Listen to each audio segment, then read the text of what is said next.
मेरी वाइफ रात तक जिम गई हुई थी और जब वो वापस आई उसके अंडरवियर का सबसे इम्पोर्टेंट हिस्सा गायब था। रात के 11 बज चुके थे, फिर भी मेरी वाइफ घर नहीं आई थी। मैं उसे कॉल करने ही वाला था कि कार ऐप ने अचानक नोटिफिकेशन भेजा कि गाड़ी में अनयूजुअल वाइब्रेशन हो रही है। हमारे घर से जिम तक का पूरा रास्ता स्मूथ मेन रोड्स पर है, वहाँ वाइब्रेशन होने का कोई चांस नहीं था। थोड़ी देर बाद एक और नोटिफिकेशन आई कि गाड़ी का जो दरवाजा है वो प्रॉपरली लॉक नहीं है, एबनॉर्मल कंडीशंस। मेरा दिल एकदम से डूब गया। मैंने फौरन लिंद्रू को कॉल किया। फोन एक बार रिंग हुआ और तुरंत कट हो गया। दोबारा कॉल किया तो किसी ने उठाया ही नहीं, लेकिन फोन पर बार बार नोटिफिकेशंस आती रहीं, अनयूजुअल वाइब्रेशंस, अनयूजुअल वाइब्रेशंस। मैंने फोन जोर से पकड़ लिया, हाथ ठंडे हो गए थे। तभी अचानक दरवाजा खुला, लिंद्रू वापस आ गई। उसकी शर्ट हल्की सी पसीने से भीगी हुई थी, बॉडी से चिपकी हुई, बाल थोड़े बिखरे हुए और गाल तो बिल्कुल वर्कआउट के बाद टमाटर की तरह लाल हो गए थे। उसे देखते ही मेरे अंदर का गुस्सा भड़क गया। मैंने ठंडे लहजे से कहा, आज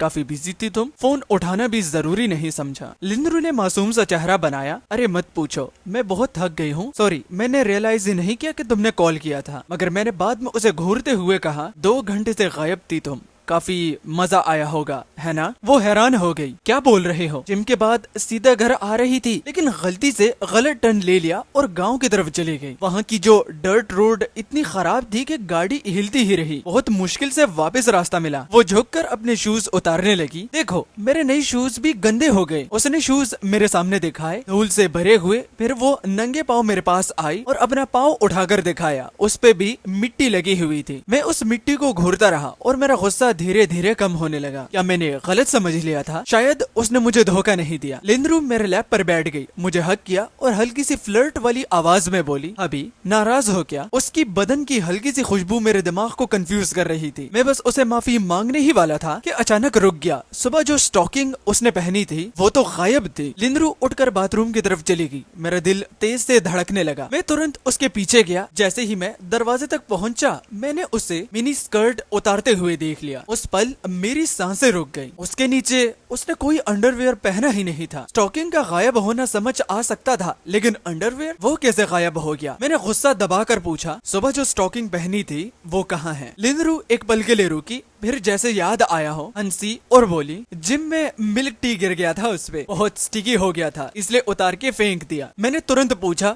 और तुम्हारी पैंटीज? उसके चेहरे की स्माइल एकदम जम गई, आंखों में घबराहट साफ दिख रही थी। वो मेरी तरफ झुक गई, आंखों में आंसू भर कर बोली, अभी आई एम सॉरी, थोड़ा वेट बढ़ गया है मेरा, इसलिए टाइट हो गया था। स्क्वाट करते वक्त शायद ज्यादा फोर्स लग गया और फिर वो फट गया। मेरे लिए बहुत एम्बैरेसिंग था, इसलिए मैंने उसे भी फेंक दिया। होपफुली तुम कुछ गलत नहीं सोच रहे होगी। उसकी बेचारी सी शक्ल देखकर मेरे दिल में जो आखिरी शक था वो भी धीरे धीरे खत्म हो गया। अगले दिन सुबह जल्दी ही लिंद्रू फिर जिम चली गई। मैं भी नीचे उतरकर ऑफिस के लिए गाड़ी में बैठा, लेकिन जैसे ही ड्राइवर सीट पर बैठा, मेरी नजर एक अजीब चीज पर पड़ी। सीट का बैक रेस्ट काफी ज्यादा पीछे एडजस्ट किया हुआ था, जैसे कोई 1.8 मीटर से लंबा आदमी कल रात यहाँ बैठा हो। मेरा दिमाग एकदम से झटके से हिल गया। गाड़ी 2 घंटे तक हिलती रही। मेरी वाइफ की स्टॉकिंग और अंडरवियर दोनों गायब, और अब किसी अननोन आदमी ने सीट भी यूज किया है। सारे क्लूज एक साथ जुड़ते ही मेरी आंखें खुल गई। वो मुझसे झूठ बोल रही थी, उसने मुझे गाड़ी में ही धोखा दिया। मैंने जोर से स्टीयरिंग व्हील पर पंच मारा, फिर मेरी नजर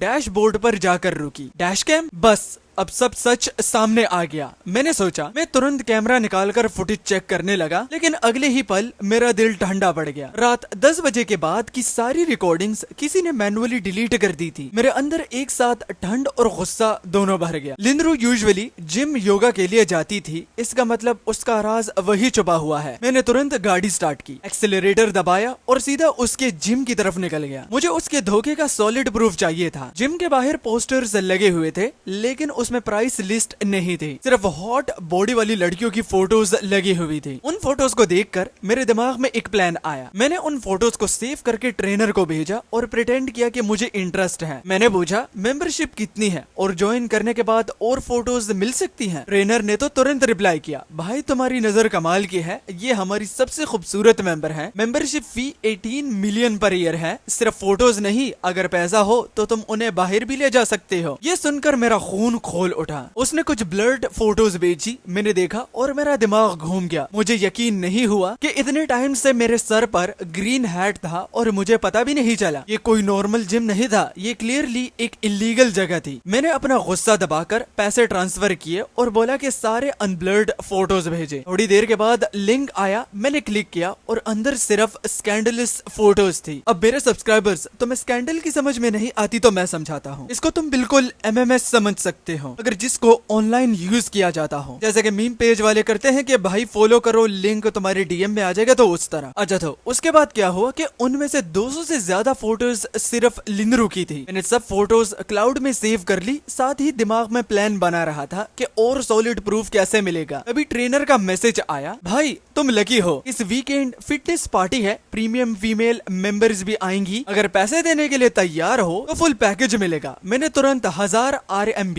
एंट्री फी देकर हाँ कर दिया। मैं फोन को ब्लैंक स्टेयर से देख रहा था, तभी लिंदरू घर वापस आई। जैसे ही वो अंदर आई, उसने गुस्से से अपना हैंड बैग मेरे ऊपर फेंका। मैंने खुद को कंट्रोल किया और फोन जुबा लिया, फिर आराम से पूछा क्या हुआ। वो मेरे पास बैठ गई, इरिटेट होकर बोली, आज बहुत बुरा दिन था। जिम जाते वक्त एक डिलीवरी वाले ने मेरी गाड़ी स्क्रैच कर दी, उसके पास पैसे भी नहीं थे। मैं उससे आर्ग्यू करती रही लेकिन कोई फायदा नहीं हुआ, मैं बहुत गुस्से में हूँ। फिर वो मेरी तरफ देखकर बोली, अभी मेरा मूड खराब है, तुम कुछ करोगे या नहीं। मैंने हल्का सा सांस लिया, फोन निकाला और 3000 RMB ट्रांसफर कर दिए। साथ ही चुपके से मैंने एक कोड इंस्टॉल कर दिया जिसमें वायर टेपिंग फंक्शन था। ये एक चीज थी जो मेरे एक एम्प्लॉय ने टेस्टिंग के लिए दी थी। मैंने कभी सोचा भी नहीं था कि एक दिन मुझे ये अपनी ही वाइफ पर यूज करना पड़ेगा। लिंदरू ने खुशी खुशी पैसे एक्सेप्ट किए, फिर सीधा मुझ पर झुककर मुझे सोफा पर पिन कर दिया। पता भी नहीं चला और वीकेंड आ गया। आज रात फिटनेस पार्टी थी। शाम को लिंदरू अपना जिम बैग लेकर निकलने लगी। अभी आज कोलीग्स के साथ प्लान है, वर्कआउट के बाद बाहर जा रहे हैं, मेरा वेट मत करना। जैसे ही वो गई, मैंने तुरंत अपना डिस्गाइज पहना, एक सुपर कार रेंट की और सीधा पार्टी लोकेशन की तरफ निकल गया। ट्रेनर के दिए हुए GPS के हिसाब से मैं शहर के बाहर एक प्राइवेट विला पर पहुंचा। दरवाजे पर ही मेरी नजर जम गई। लिंदरू वहां थी, छोटे कपड़ों में, हाथ में वाइन का ग्लास लिए किसी के साथ हंसकर बात कर रही थी। उसने मुझे पहचाना तक नहीं, एक नजर तक नहीं डाली। अंदर का माहौल लग्जरी से भरा हुआ था लेकिन साथ ही पूरा बिगड़ा हुआ। हर लड़की के चेस्ट पर एक QR कोड लगा हुआ था, दीवारों पर पोस्टर्स लगे हुए थे। ट्रेनर मेरे पीछे आया और एक्साइटेड होकर बोला, भाई जो भी पसंद आए बस कोड स्कैन करो और फुल सर्विस मिलेगा। मुझे अंदर ही अंदर घिन आ रही थी लेकिन मैंने कंट्रोल किया। मैंने एक रैंडम लड़की को पकड़ा, उसे ऊपर ले गया और बोला शावर ले। मैं खुद बेड पर बैठकर हेडफोन्स पहन लिए और मैंने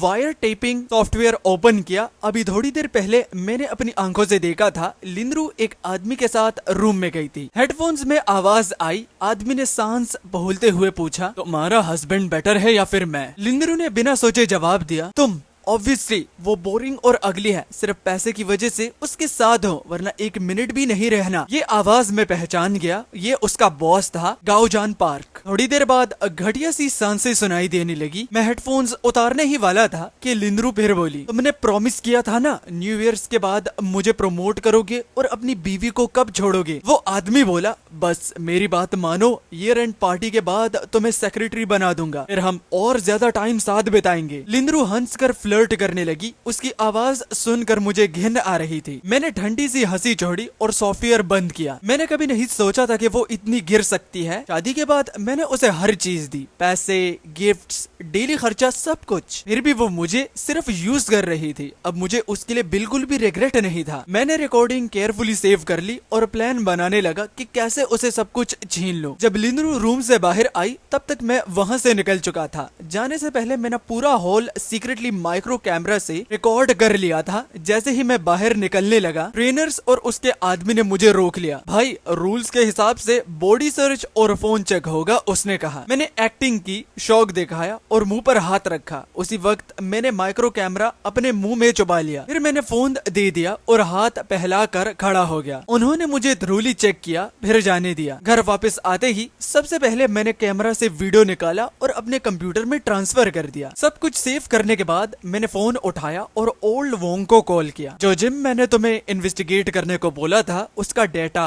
रेडी है। उधर से तुरंत जवाब आया, भाई मैंने सब फाइल्स प्राइवेट इन्वेस्टिगेटर को दे दिए हैं। ये जो योगा क्लब है ना, इसका असली बॉस गाओ जैंग है। बाहर से जिम लगता है लेकिन अंदर इलीगल काम चलता है। मेंबर्स का डेटा, पैसे का फ्लो, पार्टी ऑर्गेनाइजर सभी ट्रैक कर लिया है। मैं कार के साथ टिक कर सिगरेट जलाते हुए बोला, वेरी गुड, सब कुछ एक प्रॉपर फाइल में कंपाइल करो और अभी के लिए चुप रहो। मैं जल्दी में एक्शन नहीं लेना चाहता था क्योंकि ये रिवेंज अभी काफी नहीं था। 2 दिन बाद लिनरू की कंपनी का ईयर एंड पार्टी था और इस बार मैं उन दोनों को असली प्राइस चुकाने पर मजबूर करूंगा। मैं कंप्यूटर के सामने बैठकर सारी एविडेंस ऑर्गेनाइज करने लगा। Hidden camera footage, gym membership details, party की फोटोज और लिनरू और गाओ जिंग की रिकॉर्डिंग। मैंने सब कुछ 3 जगह बैकअप भी कर लिया। पार्टी एक 5 स्टार होटल में होने वाली थी। लिनरू का सोलो सिंगिंग परफॉर्मेंस भी था। मैंने खुद ही वॉलंटियर किया था उसके स्टेज वीडियो प्रिपेयर करने के लिए। पार्टी से एक दिन पहले मैंने लिनरू के पेरेंट्स को कॉल किया, मॉम, डैड, कल हमारी 3rd वेडिंग एनिवर्सरी है। मैं लिनरू को सरप्राइज देना चाहता हूँ, आप दोनों आ जाओ विटनेस बनने के लिए। उन्होंने तो खुशी खुशी हाँ कह दी। मैंने कहा बस प्लीज उसे मत बताना। अगली सुबह लिनरू जल्दी उठ गई। 2 घंटे तक रेडी हुई, मेकअप, हेयर सब परफेक्ट। फिर अपनी एक्सपेंसिव गाउन पहन कर निकल गई। मुझे पूछने की भी जरूरत नहीं थी, वो आज सबको इम्प्रेस करना चाहती थी। मैं उसे होटल छोड़कर खुद चुपके से अंदर घुस गया। लॉबी इतनी बड़ी थी कि मैं इजीली एक कोने में खड़ा हो गया। फोन पर बात करने का ड्रामा करते हुए किसी ने डाउट नहीं किया। पार्टी स्टार्ट हुई। सीईओ और वीआईपीज स्टेज पर स्पीचेस देने लगे। जब लिनरू की बारी आने वाली थी, मैं उसके पेरेंट्स को अंदर ले आया। मैंने उनसे कहा, परफॉर्मेंस के बाद मैं स्टेज पर जाके उसे प्रपोज करूंगा, सब लोग मिलकर सरप्राइज देंगे। फाइनली लिनरू स्टेज पर आई। लाइट्स सॉफ्ट और रोमांटिक हो गई। उसकी ब्यूटी देखकर सब लोग इम्प्रेस हो गए। क्लैपिंग और चीयर्स तो रुकने का नाम ही नहीं ले रहे थे। उसकी आंखों में फुल प्राइड था। मैं साइड में खड़ा था, बस इंतजार कर रहा था। ये मोमेंट फाइनली आ गया था। बिग स्क्रीन पर वीडियो चलना शुरू हुआ। इंट्रो के बाद म्यूजिक स्टार्ट हुआ। लिनरू ने माइक उठाया और गाना शुरू कर दिया। वो अपनी परफॉर्मेंस में इतनी खो गई थी कि उसे नीचे लोगों के चेहरे चेंज होते हुए दिखाई ही नहीं दिए, क्योंकि वीडियो मैंने चेंज कर दिया था। म्यूजिक सेम था लेकिन विजुअल्स मैंने रिप्लेस कर दिए थे। स्क्रीन पर वही पार्टी की फुटेज चल रही थी जहां लिनरू रिवीलिंग क्लोथ्स में एक अजनबी आदमी के साथ हाथ पकड़कर रूम में जा रही थी। मदर लिन जल्दी से बोली, शाओ, ये लड़की लिनरू नहीं हो सकती। मैं उसकी माँ हूँ, मैं गलत पहचान नहीं सकती, ये वो नहीं है। मैं पूरी एक्टिंग कर रहा था, शॉक और कंफ्यूजन दिखाते हुए। फादर लिन भी घबरा कर बोला, यहाँ जरूर कोई मिसअंडरस्टैंडिंग हो रही है। हॉल में सबकी नजर एक साथ स्टेज पर खड़ी हुई लिनरू पर टिक गई। लिनरू को लगा सब लोग उसकी परफॉर्मेंस से इम्प्रेस हो गए हैं। उसका एटीट्यूड और ज्यादा प्राउड हो गया। लेकिन सीईओ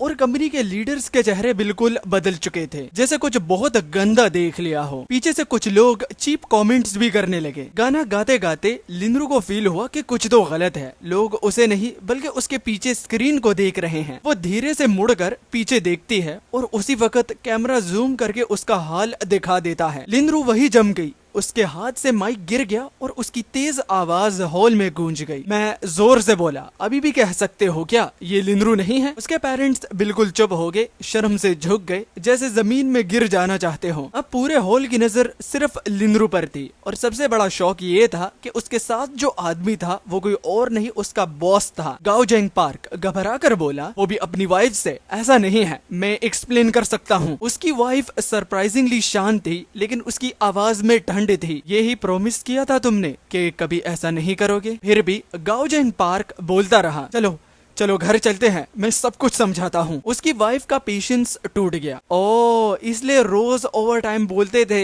इस ऑफिस वाली के साथ घूम रहे थे। गाओ जेंग पार्क अभी भी एक्सक्यूज देता रहा। आखिर उसकी वाइफ का गुस्सा फट गया। उसने जोर से टेबल पर हाथ मारा और चिल्लाई, चुप हो जाओ, एक और लफ्ज भी मैं तुम्हारे मुंह से नहीं सुनना चाहती। पहले इस लड़की को देख लूंगी, फिर तुम्हारी बारी है। उसका पूरा ऑरा ही चेंज हो गया था। एग्जीक्यूटिव टेबल स्टेज के पास ही था। वो सीधा स्टेज पर चढ़ गई। लिंद्रू डर कर पीछे हटने लगी, लेकिन गाओ जेंग पार्क की वाइफ ने उसको उसके बालों से पकड़ लिया। उसके लिए लिंद्रू सिर्फ एक होम ब्रेकर थी और शायद उसके दिमाग में ये भी था कि ये सब लिंद्रू ने ही प्लान किया होगा। और फिर उसने सीधा एक जोर का पंच लिंद्रू के फेस पर मारा। हाँ, उसने सच में उसे एक जोर का पंच मारा। अक्सर जब औरतें लड़ती हैं तो सिर्फ थप्पड़ पड़ते हैं, बालों से एक दूसरे को खींचते हैं, लेकिन ये वाली तो नेक्स्ट लेवल निकली, बिल्कुल हार्डकोर। उसके पंचेस लाइटनिंग की तरह फास्ट थे। मुझे तो लग रहा था जैसे बॉक्सिंग ट्रेनिंग ली हुई हो। वो चिल्लाई, बहुत स्मग फील कर रही थी ना, गाना गाते हुए भी आदमियों को इम्प्रेस कर रही थी। क्या तुम्हें लगा मैं अंधी हूँ? ज्यादा उड़ी तो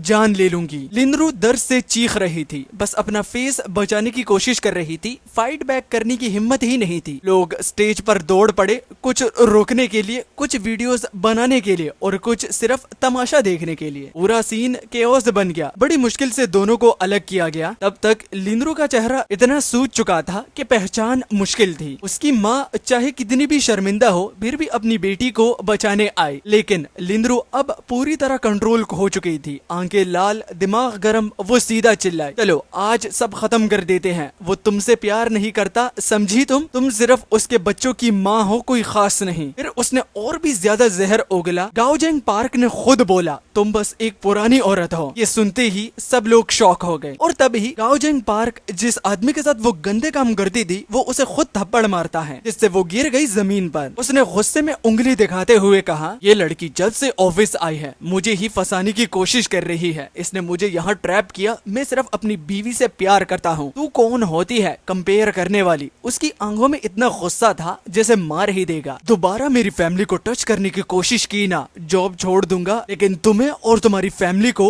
चैन से नहीं जीने दूंगा। लिंद्रू बिल्कुल टूट गई। उसे यकीन ही नहीं हो रहा था कि ये वही आदमी है जो अभी तक उसके साथ फ्लर्ट करता था, गंदे काम करता था, अब उसे बिल्कुल कचरे की तरह ट्रीट कर रहा है। गाओ जेंग पार्क ने फिर अपनी बीवी से भीख मांगी, प्लीज घर चलते हैं। लेकिन मैंने इतनी मेहनत से ये ट्रैप सेट किया था, मैं कैसे चुप रहता? अभी मेरी एंट्री का टाइम था। मैं स्टेज पर चढ़ा और बिना सोचे समझे अपनी पूरी ताकत से गाओ जेंग पार्क के फेस पर पंच मारा। ये पंच मैं बहुत टाइम से रोके बैठा हुआ था। वो सीधा गिर गया, मुंह से खून और एक दांत बाहर आ गया। कंपनी के काफी लोग मुझे जानते थे, इसलिए मेरा ये रिएक्शन बिल्कुल जस्टिफाइड था। मैंने लिंद्रू की तरफ देखा, दर्द भरे चेहरे के साथ बोला, मैं आज तुम्हें सरप्राइज देना चाहता था, लेकिन तुमने इतने टाइम से मुझे धोखा दिया। बताओ इस शादीशुदा आदमी में ऐसा क्या है जो मेरे में नहीं है? लिंद्रू दर्द और गिल्ट से टूट गई, जोर जोर से रोने लगी। उसका मेकअप फेल हो चुका था, बाल बिखर गए थे, बिल्कुल बेहाल लग रही थी। मैंने गुस्से में वो गुलदस्ता उस पर फेंका और आखिरी बात बोली, लिंद्रू मुझे अभी के अभी डिवोर्स चाहिए। इतना कहकर मैं सीधा वहाँ से चला गया। फाइनली इतने दिनों का प्रेशर एक साथ निकल गया। घर आकर मैंने सारी evidence, videos, photos, chat logs सब कंपाइल करके भेज दिए। एक कॉपी गाओ जेंग पार्क की वाइफ को, एक उसके पेरेंट्स को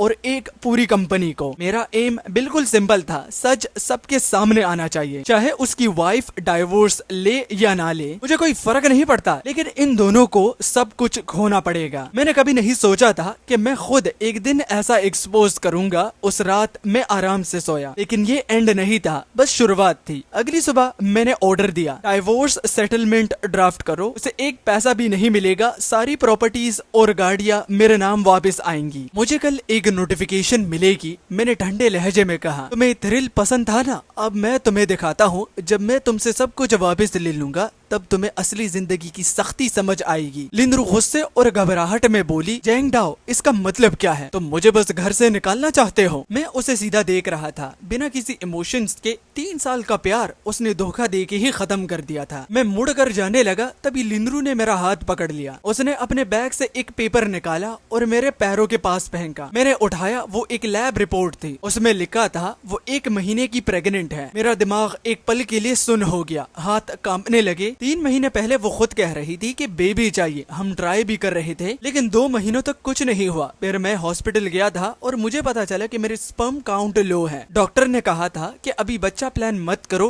ट्रीटमेंट लो पहले। मैंने लिंद्रू को ये बात नहीं बताई, बल्कि एक कॉन्ट्रासेप्टिव इंजेक्शन लिया था। इसका मतलब क्लियर था, उसके पेट में जो बच्चा है वो मेरा नहीं हो सकता। मेरे अंदर का गुस्सा फट गया। वो मेरे पास चिपक कर बोली, तुमने कहा था ना कि प्रेग्नेंट होने पर रिवॉर्ड दोगे। मैंने उसे जोर से धक्का दिया। वो शॉक हो गई। तुम्हें तो बच्चा चाहिए था। मैं प्रॉमिस करती हूँ अब कभी गलती नहीं करूंगी, हम नॉर्मल लाइफ जी सकते हैं। मैं हंस पड़ा, ठंडी और खाली हंसी। लिंद्रू, तुम सच में इतनी गिर चुकी हो, किसी और के बच्चे के साथ मुझे मैनिपुलेट कर रही हो। वो एक पल के लिए फ्रीज हो गई, फिर बोली, क्या प्रूफ है तुम्हारे पास कि ये बच्चा तुम्हारा नहीं? अब मैंने सब छुपाना बंद कर दिया। मैंने अपनी मेडिकल रिपोर्ट्स उसके मुंह पर फेंकी। उसका चेहरा सफेद पड़ गया, वो कुछ बोल नहीं पाई। मैंने सीधा कहा, प्रूफ चाहिए तो कोर्ट में मिलते हैं, तुम्हारी फोटोज भी दिखा दूंगा। उसकी लास्ट होप भी खत्म हो गई। वो सीधा जमीन पर गिर गई और मैं बिना पीछे देखे वहाँ से चला गया। मैं गाड़ी में बैठा और तुरंत प्रॉपर्टी एजेंट को कॉल किया। घर बेचना था, लेकिन लिंद्रू घर छोड़ने को रेडी नहीं थी। जब भी कोई बायर आता वो पागल जैसी बिहेव करके उन्हें भगा देती। उसे लग रहा था कि इस तरह वो अपनी लास्ट डिग्निटी बचा लेगी, लेकिन फिर पुलिस आ गई। मैडम की प्रॉपर्टी मिस्टर जेंग डाओ के नाम पर है, आपको तुरंत यहाँ से निकलना होगा वरना लीगल एक्शंस लिए जाएंगे। लिंद्रू चिल्लाई, ये हमारा जॉइंट हाउस है। लेकिन सच ये था सब कुछ मेरे नाम पर था।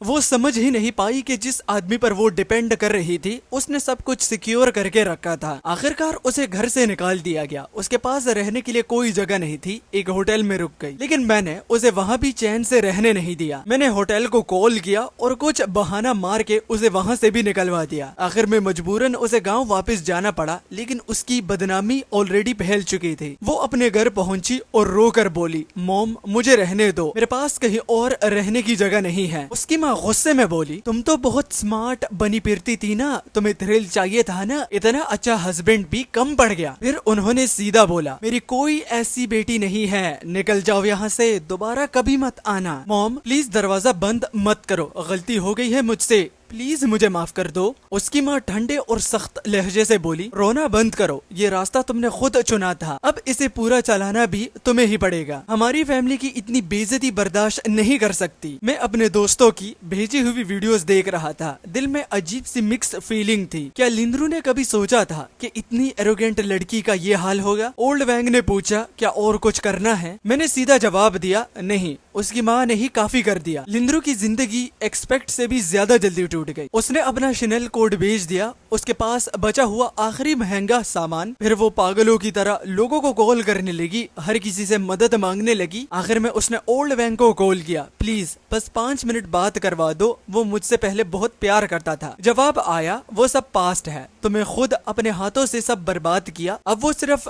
इतना ही चाहता है कि तुम उसकी जिंदगी से गायब हो जाओ। इसके बाद लिंद्रू के पास कोई रास्ता नहीं बचा। उसने एक छोटी सी जॉब पकड़ी, रेस्टोरेंट में सर्वर की। सैलरी सिर्फ 3000, वो भी रूम और खाने के लिए। जो लाइफ वो पहले नीचा समझती थी अब वही उसकी रियलिटी बन चुकी थी। रोज सुबह जल्दी उठना, रात तक प्लेट्स उठाना, बर्तन धोना। उसके हाथ बर्तन धोते धोते खराब हो गए। उसकी स्माइल भी जबरदस्ती वाली हो गई। रात को एक छोटे से कमरे में अकेली लेटी छत को देखते हुए पुरानी जिंदगी याद करती और चुपचाप रोती रहती। कुछ दिन बाद एक अनएक्सपेक्टेड इंसान मेरे ऑफिस के बाहर घुटनों पर बैठा था। उसका बाप, प्लीज लिंद्रू पर रहम करो, उसे जीने का एक मौका दे दो। मैंने ठंडे लहजे में कहा, वो मरेगी नहीं, मैं इंश्योर करूंगा कि वो जिंदा रहे, लेकिन चैन से नहीं, अपने किए की सजा भुगते हुए। फिर मैंने धीरे से कहा, अंकल आप अच्छे इंसान हो, लेकिन आपकी बेटी नहीं। आपके लिए एक ही एडवाइस है, उसे भूल जाओ। उस दिन के बाद उसका बाप भी टूट गया। वो अपनी वाइफ के साथ गाँव वापस चला गया और कभी शहर नहीं आया। और लिंद्रू आखिरी बार किसी ने उसे स्लम के एक हेयर सैलून में देखा, सबसे नीचे लेवल का काम करते हुए। उसके बाद मैंने किसी और को उसके बारे में अपडेट देने से मना कर दिया। अब वो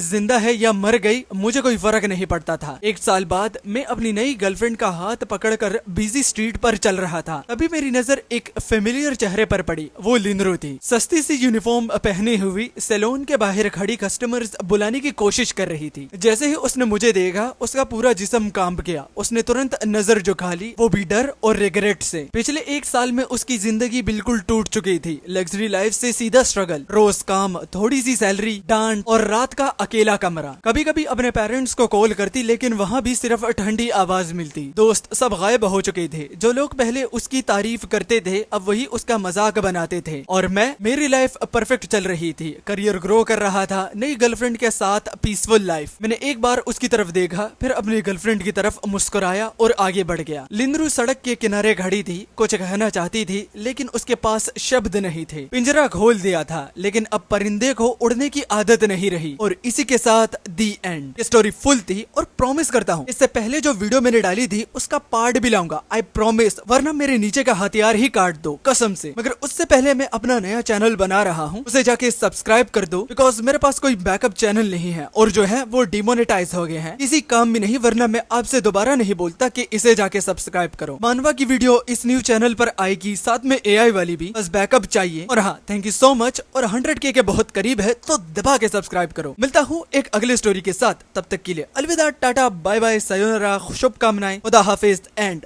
बाय।